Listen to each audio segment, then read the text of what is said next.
여러분 안녕하세요.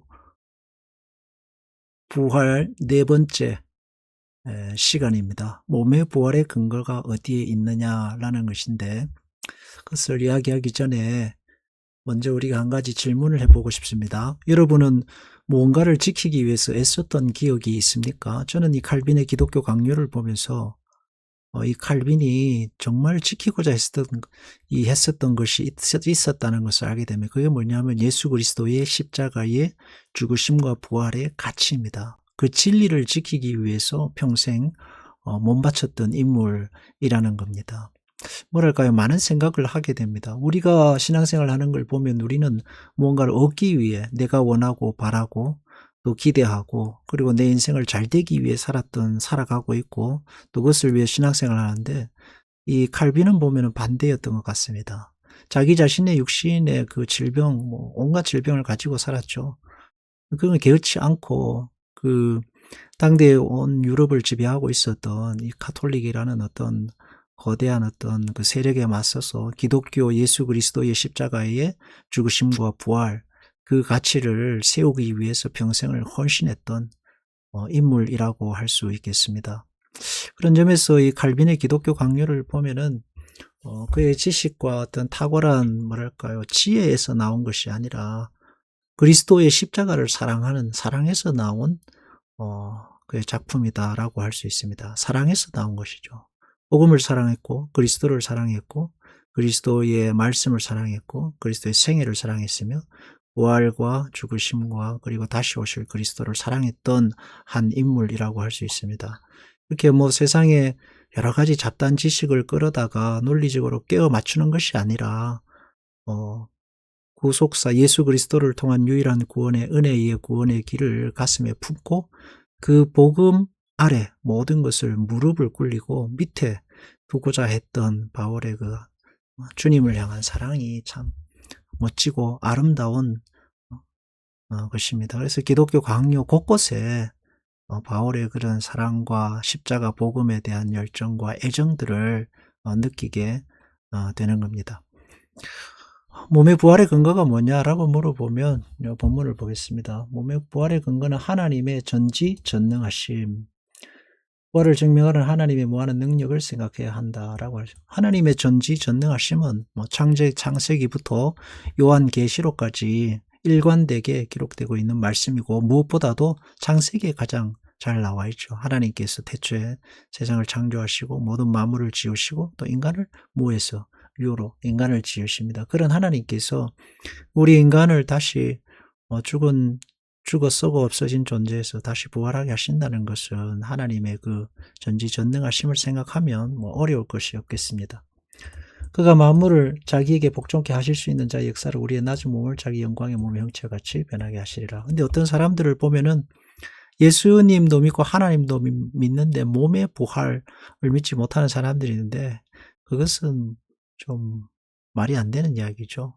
그리스도의 십자가의 부활을 믿고 하나님의 전지전능하심을 믿으면서 교회에 나와서 신앙생활하고 기도하는데 몸의 부활을 믿지 않는다?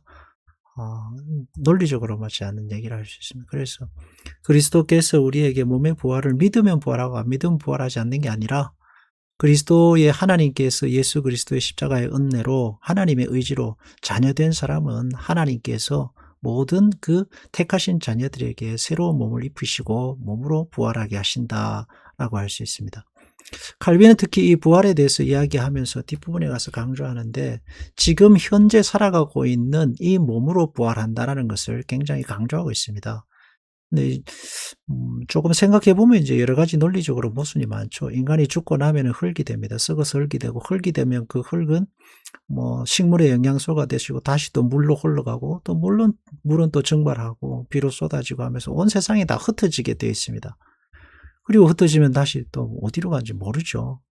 근데 그런 인간의 그 모든 이 육체를 구성하고 있는 물질들이 부활할 때에 가지고 있던, 내가 지금 현재 가지고 있는 물질의 원소 그대로 다시 부활한다는 것은 사실 논리적으로는 맞지 않습니다. 맞지 않는다고 봐야 돼요. 그러나 사도 바울이 이런 몸의 부활을 강조한 이유가 있습니다. 그것은 뭐냐 하면 신앙생활의 연속성입니다. 신앙생활이 그저 내 영혼, 육체와는 상관없는 내 영혼이 이 세상에서 이렇게 이 땅의 육신의 고난, 그리고 어찌할 수 없는 어떤 뭐 불합리성, 그리고 또 인간의 힘으로는 해결할 수 없는 질병, 고통 이런 걸 다 견디다가 육신은 그저 그렇게 썩어 없어지지만은 영혼은 내 안에 살아 있다가 가서 완전히 새로운 몸을 입는다라고 생각하니까 뭐 육신은 상관이 있느냐, 대충 지내면 된다. 이제 그런 생각들이 있었거든요. 그게 바로 마니교입니다.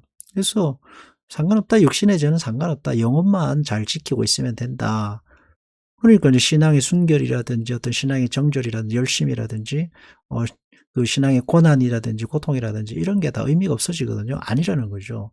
그래서 신앙이라는 것은 영과 육이 하나 되는 하나인 것이고, 또 부활도 마찬가지로 우리가 이 땅에서 당한 고난과 고통, 그리고 핍박들, 그리고 그리스도를 위해서 고민했던 그 육체와 모든 삶의 노동, 그리고 아픔들, 교회를 세우기 위해 살았던, 원수를 사랑하기 위해 살았던 일들, 어떤 내게 주어진 책임을 완수에게 당했던 육체적인 고통도, 이런 것들이 없어지는 것이 아니라 하나의 연속성을 가지고 온전히 부활하게 된다라는 것을 강조하고 있는 것입니다.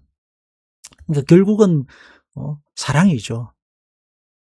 사랑입니다. 논리적으로 꿰맞추는 것이 아니라 그리스도의 십자가의 죽으심과 부활을 생각하면 그 사랑 속에서 신자의 부활이 어떠함을 알게 되고, 그렇다면 십자가에서 죽으시고 고통당하신 주님께서 그 몸으로 부활하신 것처럼 인간도 그 이 땅에서 당한 모든 고통을 이기고 다시 부활한다는 이 칼빈의 부활론은 그 심정적으로 굉장히 멋진 부활이다라고 할 수 있습니다. 뭐 과학적으로야 논란이 많겠죠. 그래서 우리가 교훈으로 삼아야 할 것은 내가 아닌 다른 사람으로 부활하는 것이 아니라 내가 지금 복음을 위해서 살아가고 있는, 죄와 싸우고 고통과 아픔을 견디면서 살아가고 있는 영과 육, 이 모든 것 전인적으로 부활하게 된다 하는 것을 알고 있어야 하겠습니다. 이 당시에 그 대표적인 이교도들이 있었는데 조로아스트교와 마니교입니다. 조로아스트교는 사상적인 그 논리적인 부분들이 기독교와 비슷한 부분이 많고, 마니교는 사실은 그노시즘, 영지주의의 어떤 발판이 되고 그 맥을 같이 하고 있는 종교였습니다. 이런 종교들 속에서 다른 종교들은 멋있거든요. 근데 기독교가 가지고 있는 예수님이 신이 이 땅에 오시고 그분이 십자가에서 인간에게 맞아 죽으시고 부활하신 종교는 참 초라하고 힘이 없습니다. 그럼에도 불구하고 바울은 저기 칼빈은 그것을 붙잡고 그 폭풍 앞에서 맞서서 십자가의 복음으로 살았던 인물, 사랑하고 살았던 인물이다라고 할 수 있습니다.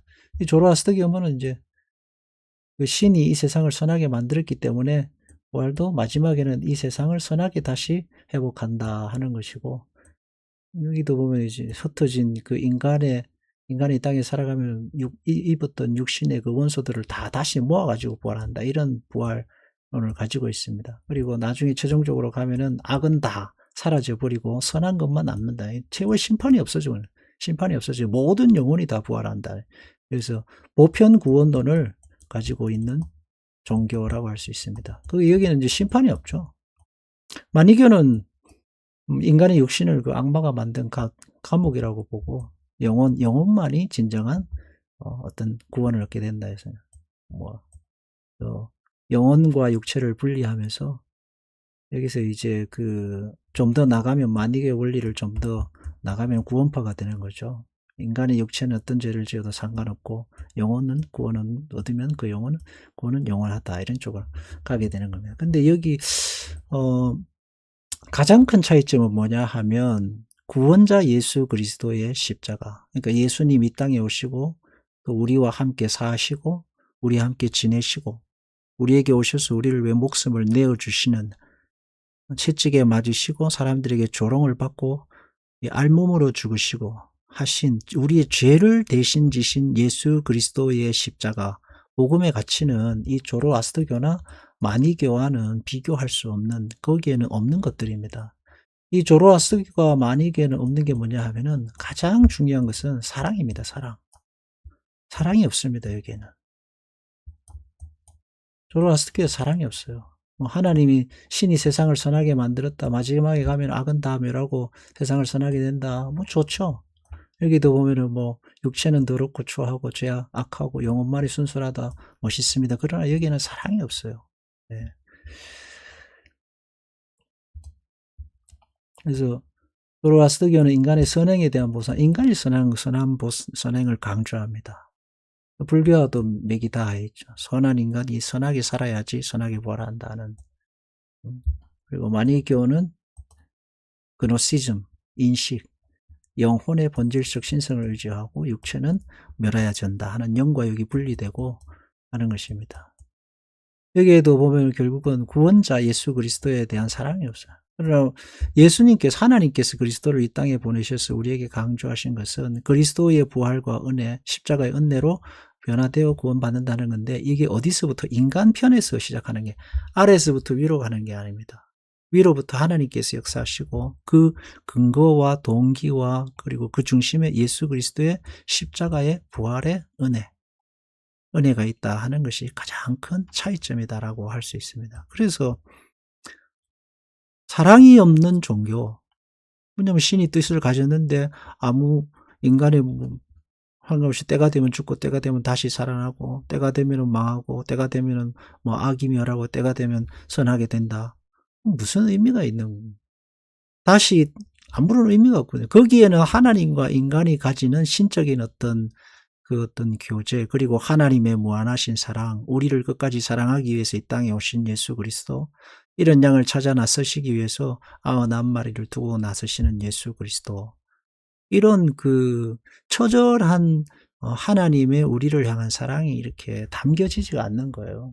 그래서 신앙에 있어서 중요한 것은 뭐냐 하면, 논리적으로 얼마나 멋있느냐, 또 사람들에게 얼마나 인정을 받느냐, 또 얼마나 많은 사람들이 모이느냐, 쫓아가느냐, 이런 게 중요한 게 아니고 그리스도의 십자가의 복음의 진리를 붙들고 그것을 지키기 위해서 사는 삶, 사랑이겠죠.